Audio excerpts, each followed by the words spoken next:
Forget frequently asked questions. Common sense, common knowledge, or Google. How about advice from a real genius? 95% of people in any profession are good enough to be qualified and licensed. 5% go above and beyond. They become very good at what they do, but only 0.1% are real geniuses. Richard Jacobs has made it his life's mission to find them for you. He hunts down and interviews geniuses in every field: sleep science, cancer, stem cells, ketogenic diets, and more. Here come the geniuses. This is the Finding Genius Podcast with Richard Jacobs. Before we begin, a note from our sponsor.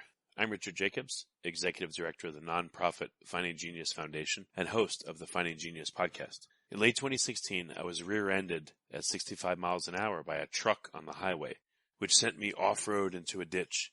The impact of the collision gave me a concussion and other injuries. At the hospital, a CT scan showed that I had thyroid nodules, which turned out to be cancer. It was then, when I had a biopsy of my neck, that I realized even if I was a millionaire, I wouldn't want a second or a third biopsy due to the pain and the invasiveness of it. And appointments at that time for thyroid experts were 3 to 6 months out. And I was worried about dying now, even if that was irrational. So because of this, I've decided to raise money to conduct a literature review on steroids, on the causes of anxiety and depression, a condition that affects well over 50 million people in the United States and hundreds of millions worldwide.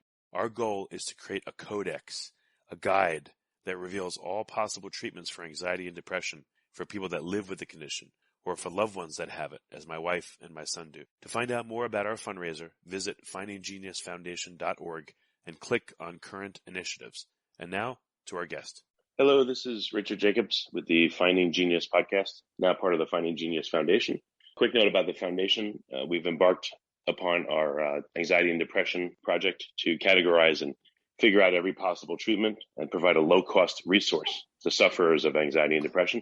We have a monthly membership that is starting next month in December, and we do a deep dive on one particular topic within anxiety and depression. So if you're interested in this resource or helping out with the cause, go to findinggeniusfoundation.org. Today I have Chris Gibson.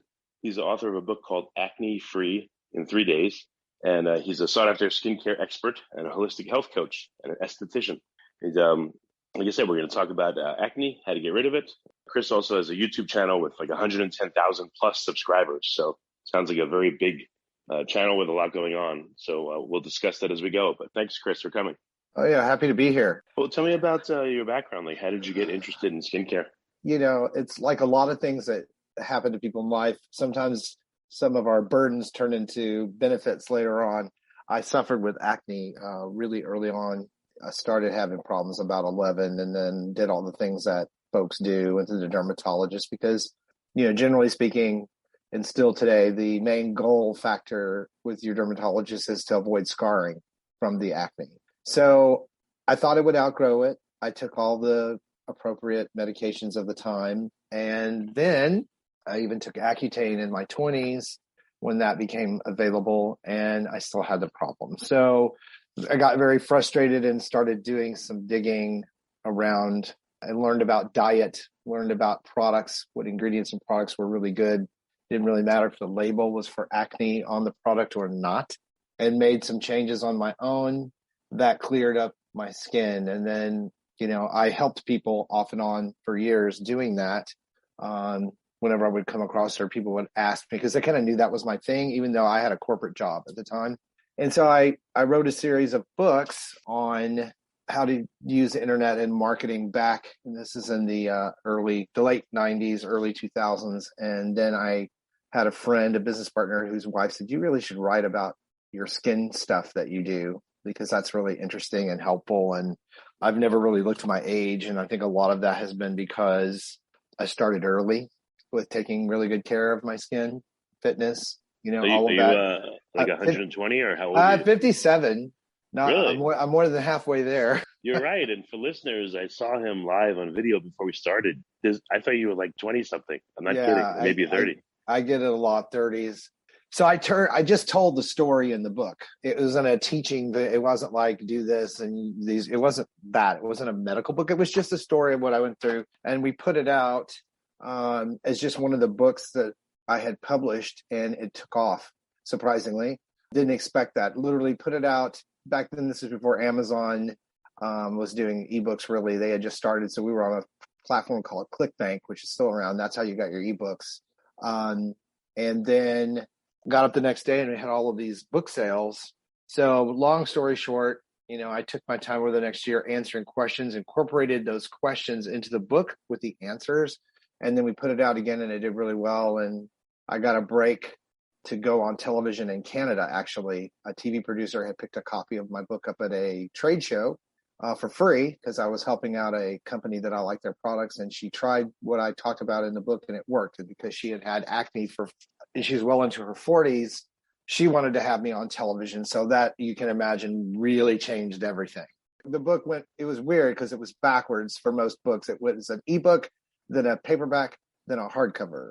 And then, of course, we got into the bookstores, and I did TV for 2.5 years straight, morning shows. And it was all because things weren't working for people with acne very well. And the things that I were talking about, changes in your diet, understanding what's in your products that you're using, really seemed to help folks. So there was a lot of word of mouth, and it was fun to go on and demonstrate things and talk about that. And it led to other things because, of my holistic health coach background, we ended up talking about childhood obesity, MRSA, that problem with superbugs in the mid 2000s in the hospitals was a topic I got called in on. So I did a lot of expert stuff for a while and then took a break. And when the Great Recession hit in 2009, it looked like a good time for me to take a break. And I moved from Pennsylvania to Florida, got out of the cold. And then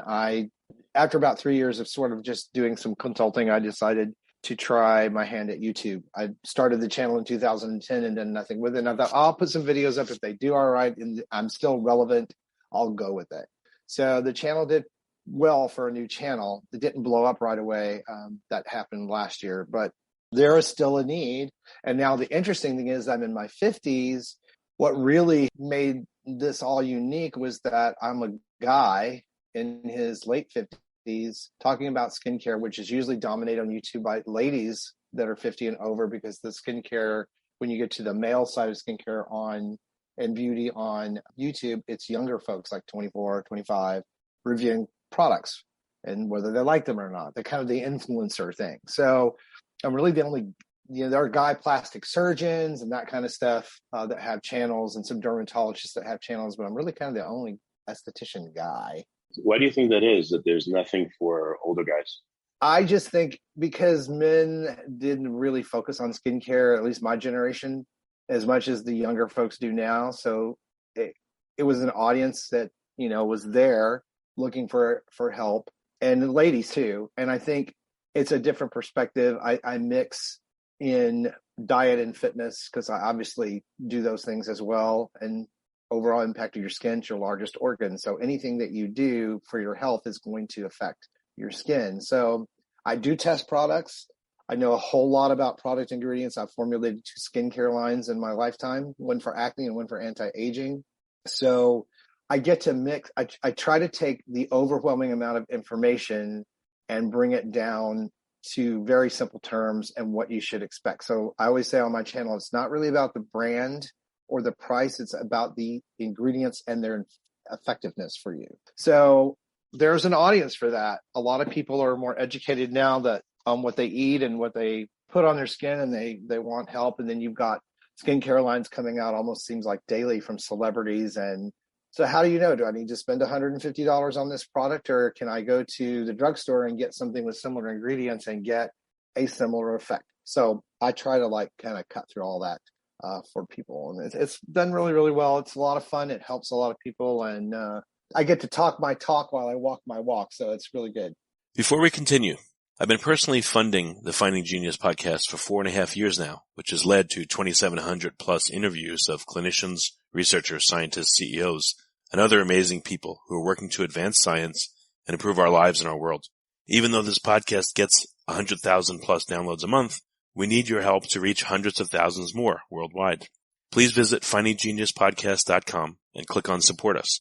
We have 3 levels of membership from $10 to $49 a month, including perks such as the ability to see ahead in our interview calendar and ask questions of upcoming guests, transcripts of podcasts you're interested in, the ability to request specific topics or guests, and more.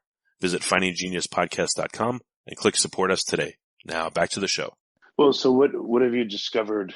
Are there medications that work, or is diet 80-90% of it? Like, what, if you were to throw out just some stats, like what overall do you see? I would say for people that are having skin issues like acne, rosacea, eczema, psoriasis, those are tied to immune response and inflammation. So diet can have a huge impact, like it did for me, on those type of issues.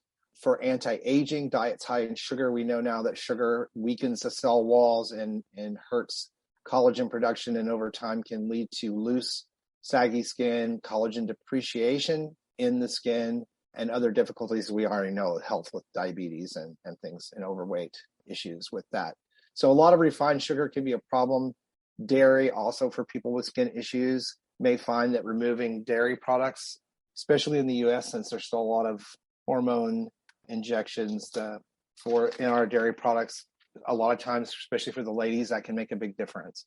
And then, we've seen the impact of taking collagen peptides as a supplement, helps the skin. Things like vitamin K2 also help distribute calcium correctly in the body, or more correctly, helping to get it into the areas that's needed, like your brain and your organs and your skin, rather than in your arteries where it doesn't really need to pile up. So diet, yes, I would say diet in your health is probably about 60 to 75%. And numbers like that can be overwhelming because everybody's different. There are people that have smoked their whole life and lived to be 100. That does happen, not very often, but it does. So there are individual genetic things involved and strengths in the body that can overcome certain, things that go on. But the biggest risk factor to everybody outside of diet is sun damage. So I do spend a lot of time preaching and trying to do a good sales job on people using sunscreen, even though there's a lot of controversy at times with some of these products and what's in them. It seems like a diet-based protocol would systemically improve your skin. Yes. But what I see, and maybe this is necessity, I don't know, I see women worrying about their face only or their neck only, or spot treatments. So what's the debate look like between spot beauty or spot treatments and like holistic, all of your skin is good type of situation? Yeah, you want to take care of all your skin. And we see that, you're absolutely right. We see that a lot.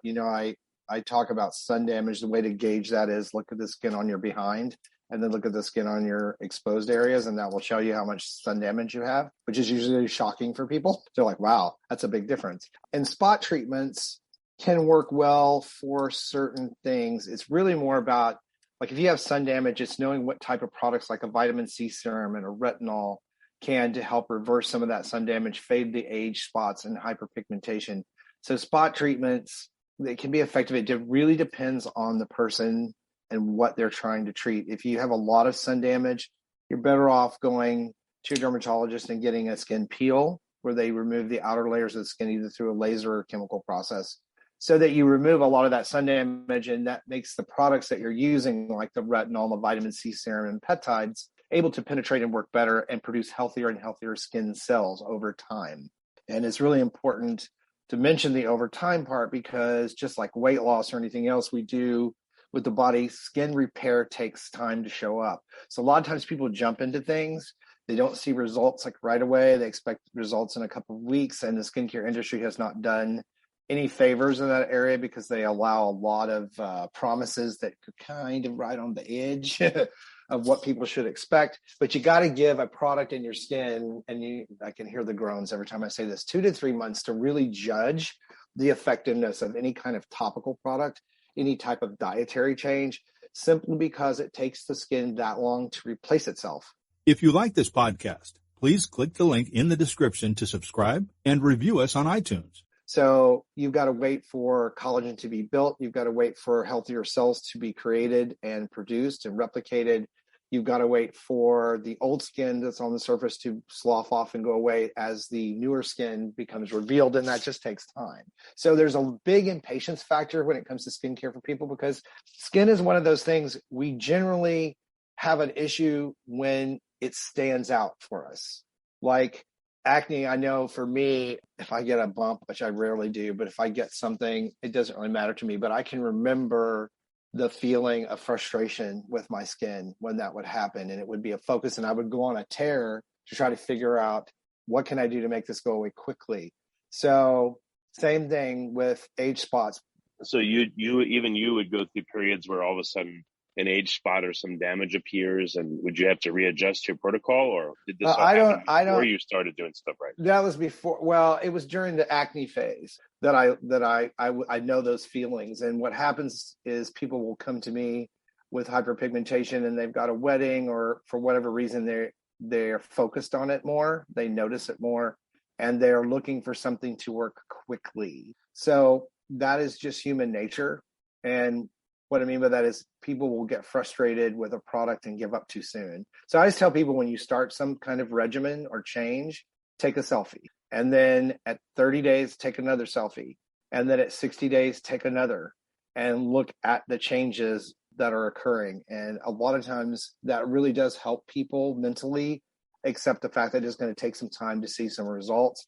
It also helps because sometimes everybody's different again. Sometimes a product just isn't as effective for one person as it is another. So it really helps you educate yourself, because we see ourselves every day. We don't see those gradual improvements or not, really. You really have to see the before and after pictures. So it's funny because it is human nature to really want things to go faster when we want to lose weight or when we want to correct an issue that we think we have, and it takes time. So if stuff takes months, if I took a selfie every day or a picture of my skin, what would I look at? What would I look like over the 2 months? Well, you wouldn't take it every day. You would take it at day one, and then 30 days later, you would take another one and look and see if there are any changes or improvements. So it's not like trying to do that every day just to see. No, I think that would overwhelm somebody, and then you run into your schedule gets weird and you don't take one that day. You're not going to notice something in it between one day and the next. Really, you're not. It really takes that amount of time, and that's why I always suggest 30 days. From the weight loss side, it's the same thing. We tell people when they're on a weight loss journey, do not jump on the scale every day looking for a change. That will frustrate you so much. So, well, the reason I say it is, if you can get someone that would be willing to do it, it would just be interesting to see it. Yeah. I remember there was a YouTube video where this guy took a picture of himself every day for 11 years, and they played it forward with haunting music. So I pictured that. It would be funny if you did that with, with changes in skin. You made a video like that. Yeah. I know what you're talking about. I remember seeing that, actually. So it just, at 30 days and 90 days, sometimes things move quicker than that. You see some improvement faster. But as a general rule, for most people, especially over 40, the skin is slower at repairing and replacing cells than it is when you're 20. So you're going to see less of an effect early on that you will see over time. So I'm really about prevention. With the younger folks, I talk about sunscreen and making sure that you use gentle face washes and you're not stripping too much oil out of your skin, especially if you're acne prone or any of those other issues, because it's much easier to prevent some of this stuff than it is to go back and repair it. However, the skin is very resilient, and there are things that work very, very well, like microneedling we know works now, where it tricks the skin kind of into a repair mode.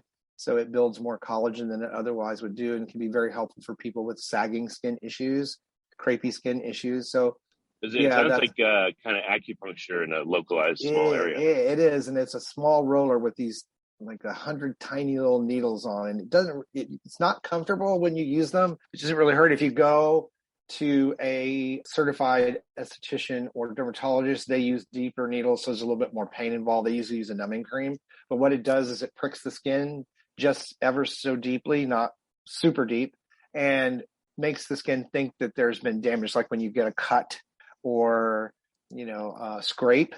So what the skin does is it turns on those receptors, those stem cell receptors, to build collagen and repair itself. And it has been shown to be very effective to help people with collagen loss issues increase that layer. They've actually gone and done biopsies before and after to see the difference. And there is a substantial difference. Now, microneedling takes time.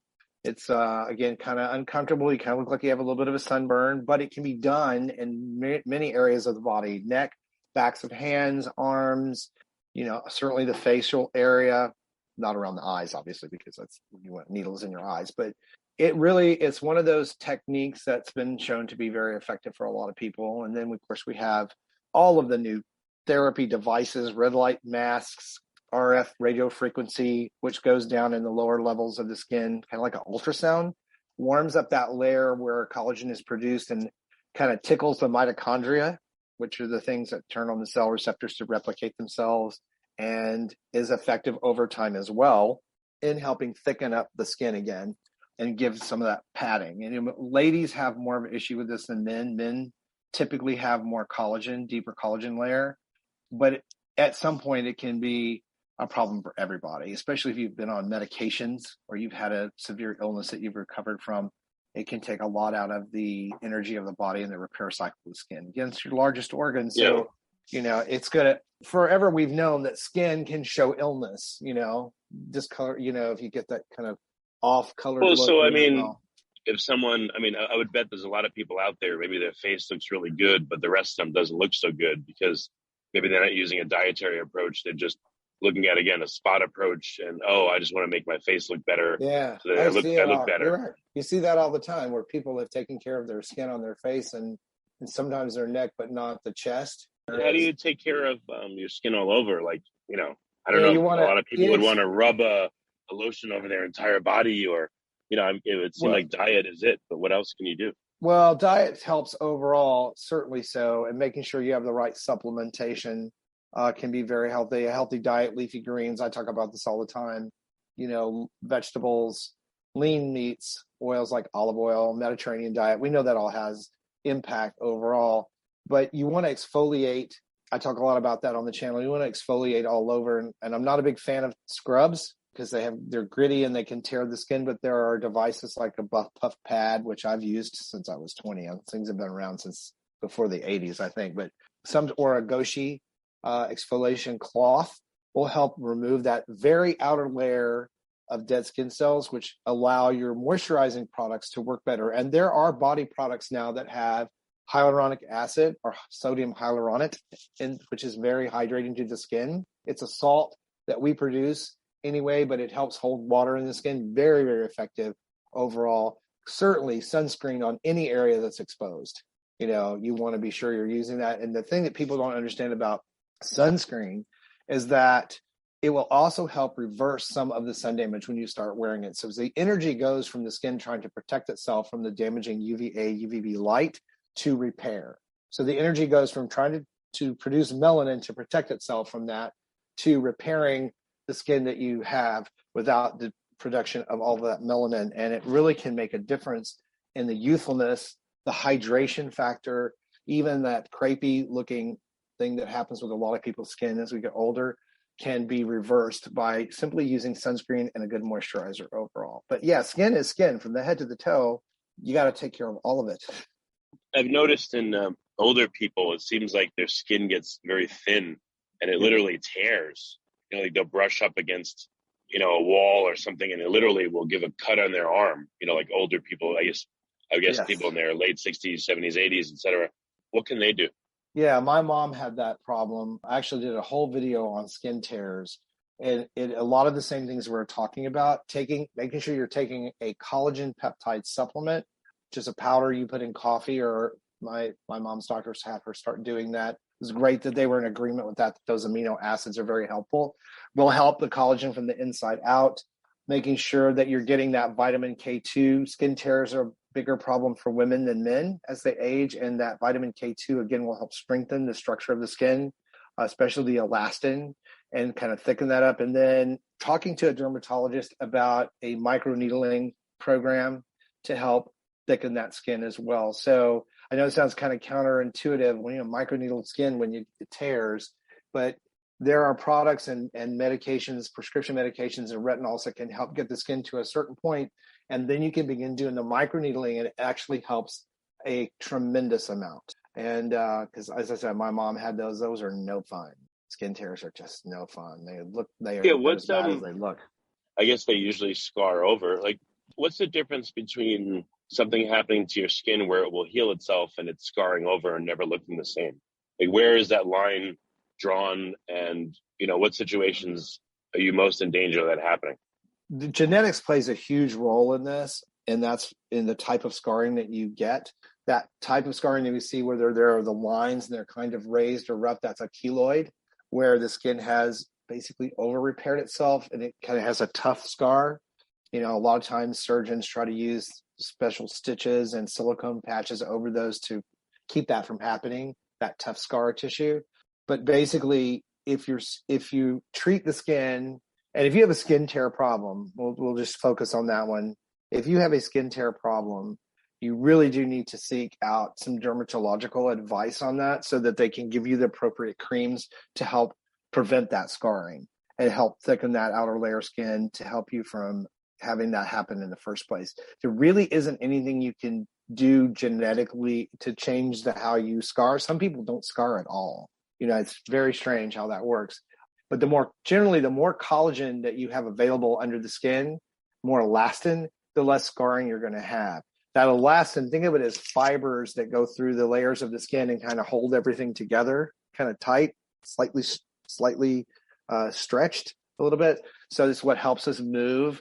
If you can strengthen that, you're going to have far less likelihood of a skin tear, and you're going to have far less likelihood of scarring, because when you don't have a very strong layer of elastin, the skin can overproduce that keloid or that cellular material to protect itself. A scar does two things. One, it helps pull the skin back together and heal it, but a lot of times it wants to form that to protect it from further damage in the future. Sort of like a memory thing, if you makes sense. So I always tell people, if that's an issue you have, and the video that I have on that is very popular and it works very well. It's a lot of things you and I've already talked about, the things you can do to help with that.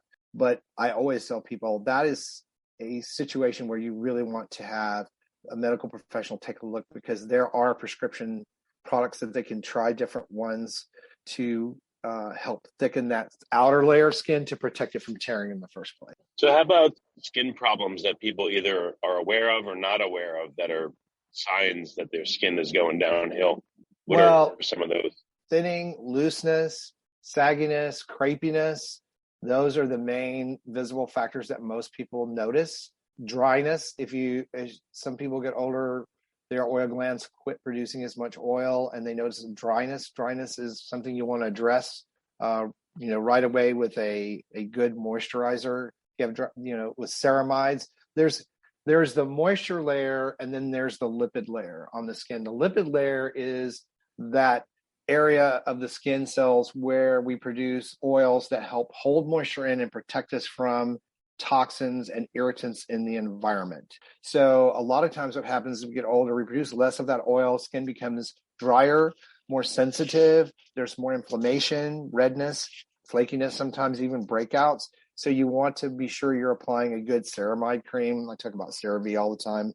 It's a line that's really designed. My daughters have that. Yeah, designed to help with lipid issues. You want to make sure that you're hydrated, enough water, that you have the right kind of fats, omega-3s, help with these issues. Everybody should be aware of them. I mean, we hear about that in heart health all the time, but it's very important for skin health. And again, that vitamin K2, I can't say that enough. Study after study is coming out showing what a difference having that nutrient available in the bloodstream and body does for a person's health overall and for their skin. And it is a nutrient. It's not to be confused with vitamin K1, which is what you see on most labels when you buy supplements. It's a different form of vitamin K that does different work in the body. The vitamin K1, we used to think about that as coagulant. It helps people, the thinner blood helps thicken.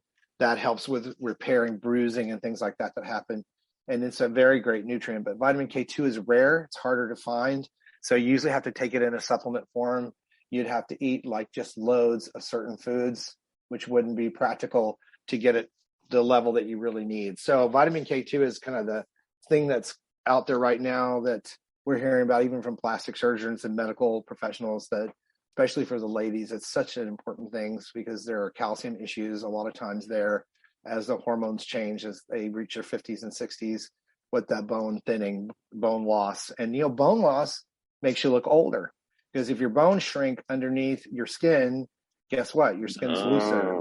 So very important to protect the bone health. So all of these things all interplay with each other. Fitness, light exercise. I tell people about walking. Studies have shown for years, but there's been a lot of focus lately on the effects of physical activity and skin. And I've got a video coming out on this. Take 3 years off your skin in 8 weeks, because it can really light fitness. It's not running to the gym every day and being a gym rat. It's walking or playing with your dog. Just having a good substantial amount of 30 minutes to an hour of physical activity a day, doing your 10,000, 20,000 steps, however you want to measure that, can really play a very big role in keeping your skin and your body more youthful biologically. And for people who have not been as active, it has been proven to roll back their biological age by several years, sometimes up to 10, and depending on the person and where they're at on that scale. So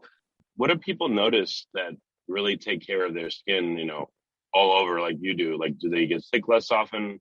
What are some unexpected benefits they notice? Yeah, I think in general, if you follow the healthier diet and you do the physical activity, your body's in a more alkaline environment, and alkaline environments are not very conducive to colds, flu. Viruses have a hard time taking hold. So I probably am sick a lot less than a lot of people. There are anecdotal studies right now on COVID and all that other stuff, all the things that we've been dealing with, and why some people get sicker than others. And some of that fitness and diet history has shown up in those studies as a problem or making it more of a problem for those people to fight those viruses off. So yeah, it's, you want to, I tell people, I'm not trying to help people look younger. I don't want to look younger. I just want to look and feel the best I can feel every year.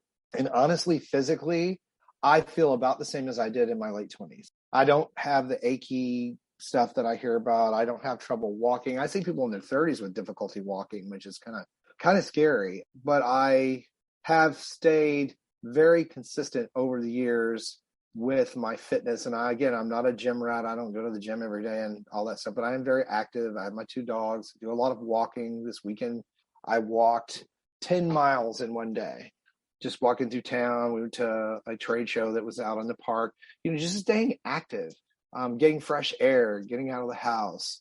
And, that leads to mindfulness, which is sort of the third peg in the wheel. And that is reducing stress, because all of these factors together, you want to reduce inflammation.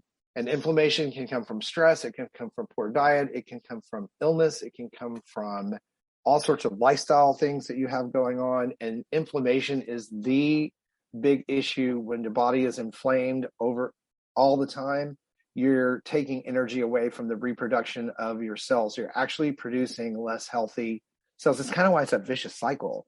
You see people start to get active, and then they start to crave the right kind of foods, and then they start to have more activities in their life, and they start to feel better.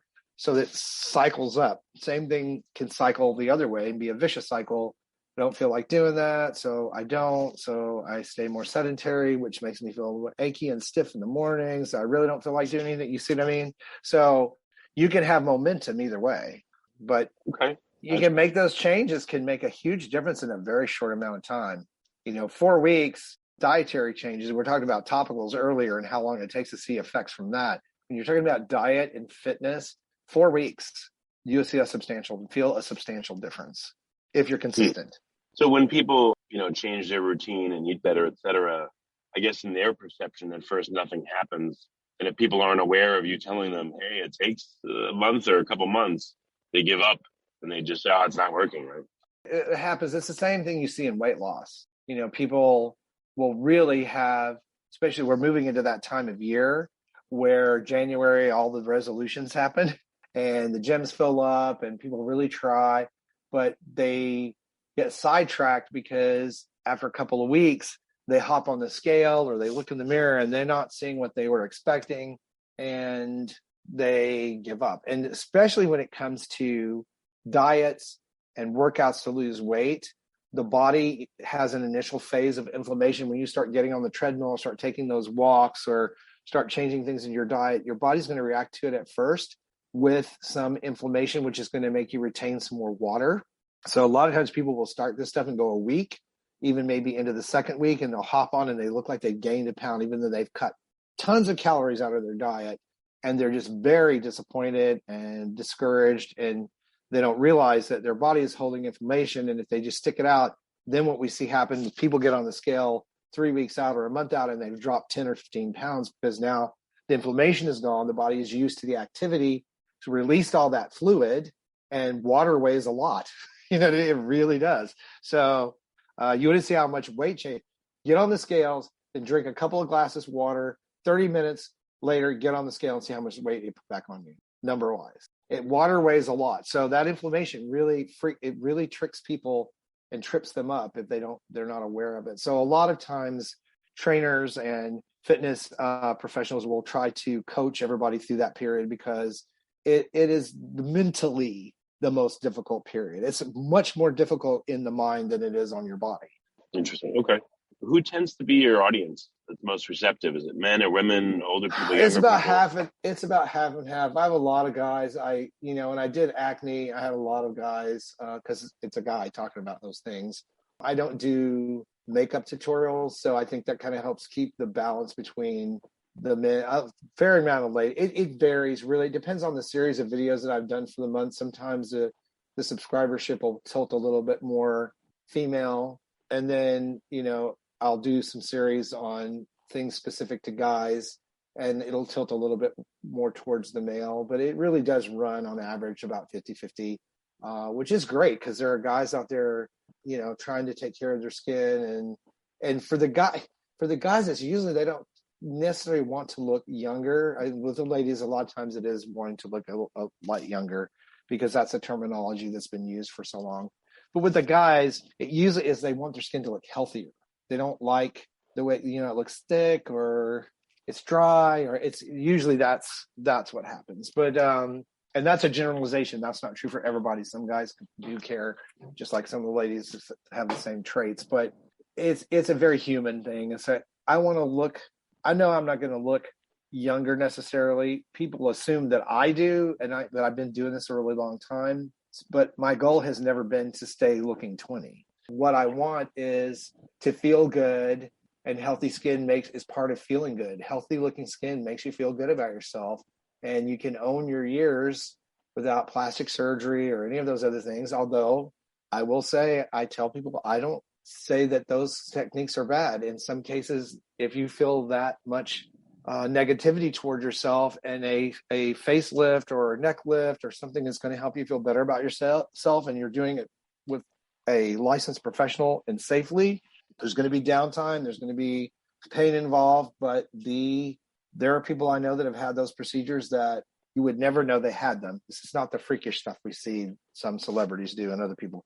These are just enhancements to tighten the skin, and they look great, and they are very happy with that, and they're very happy that they did it. So it really is a personal choice, and I don't get in the way of any of that. It's just like Botox and other things that people do. That's not something I would do, but if that makes you feel better about yourself and you function as a kinder, happier, healthier human being, I'm all for it. Right.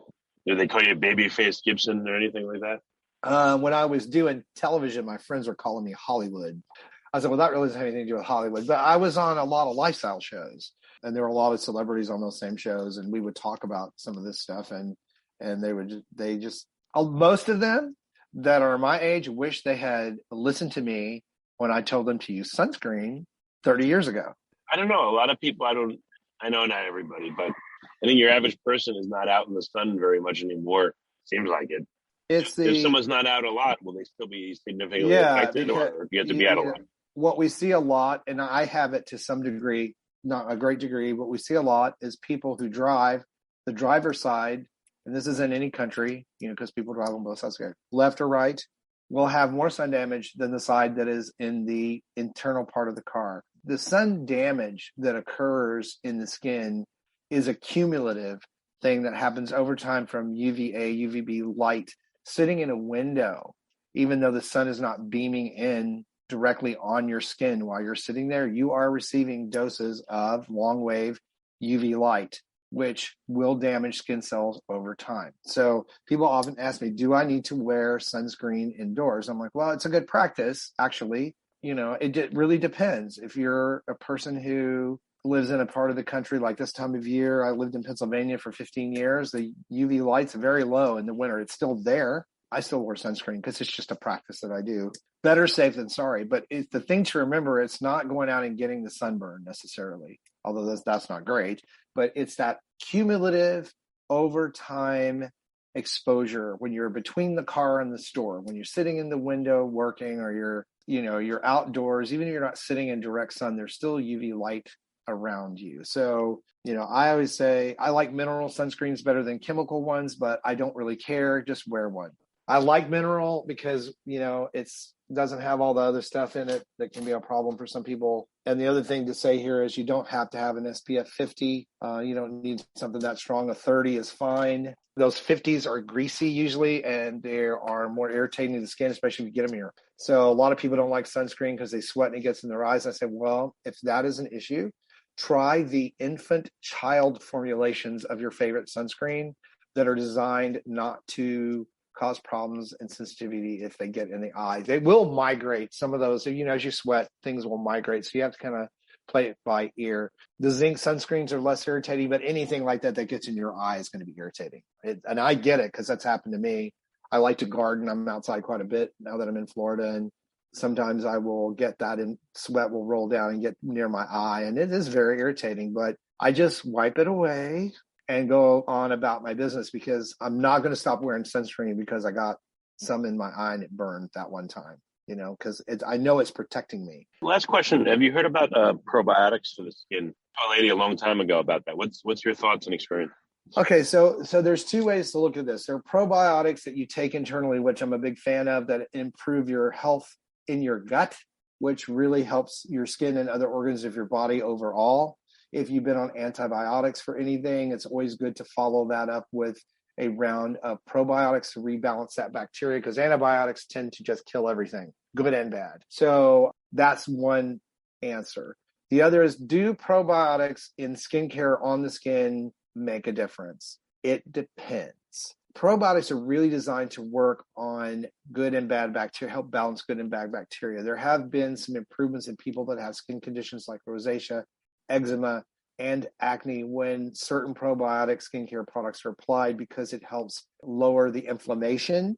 It helps reduce the amount of bacterial growth in the skin. It also helps reduce the amount of yeast that grows on the skin. So it can be helpful. It really is. You just have to try them out. I mean, they're not, it's not going to, there's no miracle in any of those topical products like that. The most miraculous topical product we have as far as effectiveness is retinol and retinoic acid. That is the most, as a prescription or as a topical that's non-prescription, that is the most active reactive. Next under that would be like vitamin C serum that can have direct impact on the cellular structure of the skin as a topical. Most topical products, collagen, creams, the molecules are too big to really go anywhere through the skin. They're not going to travel. Same thing with the probiotics. They're not going to travel any further than the superficial layer of your skin, but they can help with hydration and help with those things that we just talked about, like yeast growth and inflammation. And anything that reduces inflammation in the skin is just heaven to people that have skincare issues, just so relieving. So, my answer is you have to try it and see if it works for you. Well, very good, Chris. Where can people get more info, your podcast, et cetera? The best place to find me, the easiest place, is YouTube. You could actually type my name in the search bar on Google or on YouTube and a skin condition, and a video will come up. I have 463 videos. So I've just about covered all of them at least once. You can contact me from YouTube. All my social media information is there.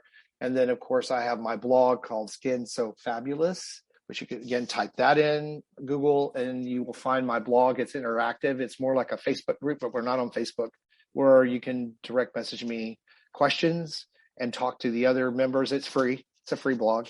And all of my books and stuff are available on the blog for free download and all of that stuff. So I'm not too hard to find. Well, very good, Chris. Thank you for coming on the podcast. I really appreciate it. Absolutely. It was great. If you like this podcast, please click the link in the description to subscribe and review us on iTunes. You've been listening to the Finding Genius podcast with Richard Jacobs. If you like what you hear, be sure to review and subscribe to the Finding Genius podcast on iTunes or wherever you listen to podcasts. And want to be smarter than everybody else? Become a premium member at findinggeniuspodcast.com. This podcast is for information only. No advice of any kind is being given. Any action you take or don't take as a result of listening is your sole responsibility. Consult professionals when advice is needed.